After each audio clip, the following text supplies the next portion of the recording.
मित्रों, मणि मधुकर के कविता संसार की व्याख्या चल रही है।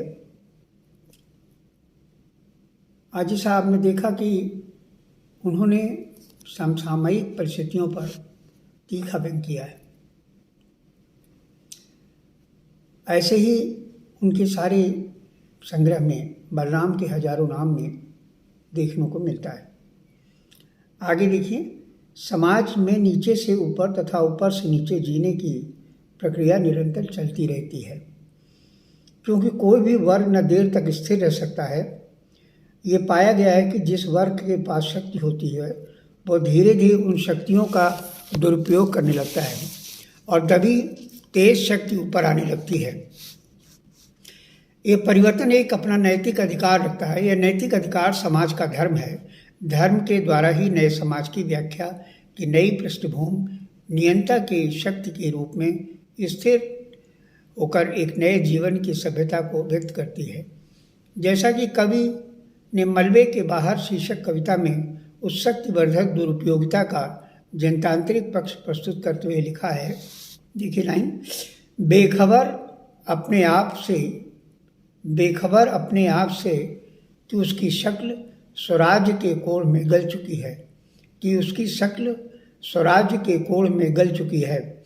समाज की शक्तियों उन तत्वों की शोषक होती हैं जिसके माध्यम से वो आगे बढ़ते हैं, जिसके कारण प्रभुत्व और परिस्थितियाँ बढ़ती रहती हैं। इस बढ़ने घटने के साथ राजनीतिक संस्थाओं के संचालकों के विचार भी बहुत अधिक गहराई तक प्रभाव डालते हैं। इसी कारण विधि द्वारा किया गया कार्य जन सामान्य में प्रचलित होता है, क्योंकि उन्हें भय होता है। भय की स्थितियाँ के उत्पन्न होते ही उसका शिकार होना पड़ता है। यह परिभ्रमण की क्रिया जातीय प्रभुत्व से भी अछूती नहीं रह पाती। परंतु जब शक्ति वर्ग की अवधारणा अपनी समर्थ तकनीकी शक्तियों के द्वारा पूर्ण भ्रष्ट हो जाती है तो उसकी संचालन गति का ह्रास होता है और प्रचुर मात्रा में एकत्र का नियंत्रण जन सामान्य पर से समाप्त हो जाता है। पालकी वाला जब पीढ़ी दर पीढ़ी अपनी बज्जर गुलामी को अस्वीकार करता है तब उसे और तथा टूटी शक्ति को देखकर लोग बहुत खुश होते हैं और कवि आश्वासन देता है यथा देखिए कविता की लाइन, सुमिरन करेंगे उनके दिन जरूर फिरेंगे। सुमिरन करेंगे उनके दिन जरूर फिरेंगे, खुश होते हैं।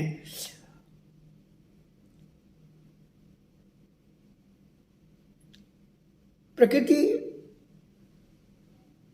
और भौतिक वस्तु साम्राज्य करने वाली शक्तियों का निवारण होता है और छोटे छोटे प्रतीकों के माध्यम से, जैसे गिलहरी, चूहा उत्पात, बकरा इन दिनों आदि को जनसामान्य का प्रतीक मानकर सामाजिक बदलाव में वह किसी तरह का कार्य संपन्न करते हैं।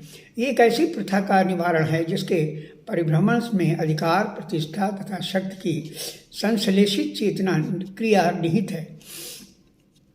शक्ति वर्ग भ्रष्ट लोगों को काला आदमी की संज्ञा से सोचा जाए तो मैं समझता हूँ कि अति उत्तम होगा।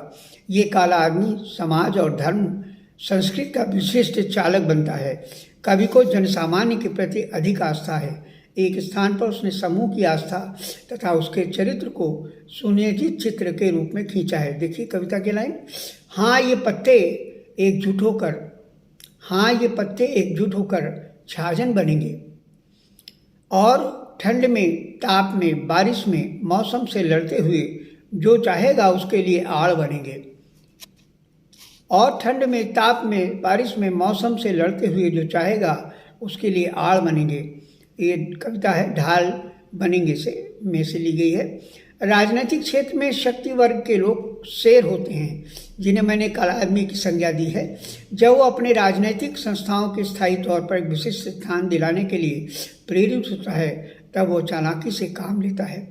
उसकी चालाकी यही होती है, वो अपनी शक्ति की निम्न वर्ग के लोगों से उनका ही पहनावा, चाल चलन, रीति रिवाज जब्त करने की चेष्टा करता है, अर्थात वह लोमड़ी बन जाता है। पर देखा गया है कि जो लोग उसमें भी बुद्धिमान हैं वह उनके हाथ से सत्ता हथिया लेते हैं। इसी की प्रतीक्षा जनसाधारण वर्ग के लोग करते रहते हैं।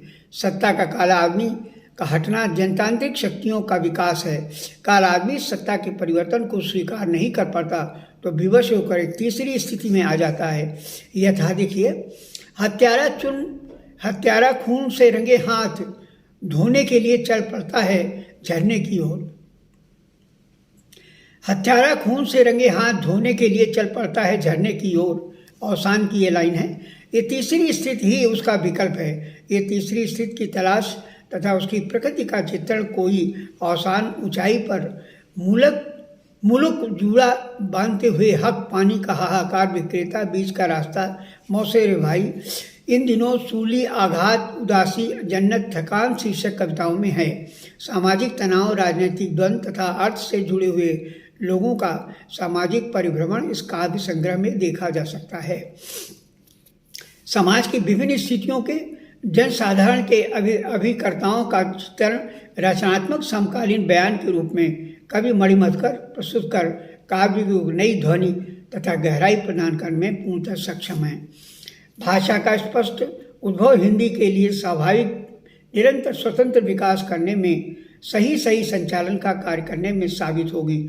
संपूर्ण काव्य सीधे सीधे पक्षों को लेकर आदमी के अंतर्द्वंद का अनुभव तथा वस्तु के साथ उसका क्रियात्मक प्राप्ति दृष्टि स्थितियों को रचनात्मकता के मानवीय पक्षों के संघर्ष, विचारधाराओं की सच्चाई और भावनात्मक तत्कालीन प्रसंग तथा चित्र के माध्यम से आधुनिक बोध को रचना अनुभूति में ये काव्य संग्रह संसार से एक अलहदा काव्य संग्रह की रचना करता है, जहाँ पर व्यक्ति और समाज एक शक्ति के रूप में अभिषित होता है।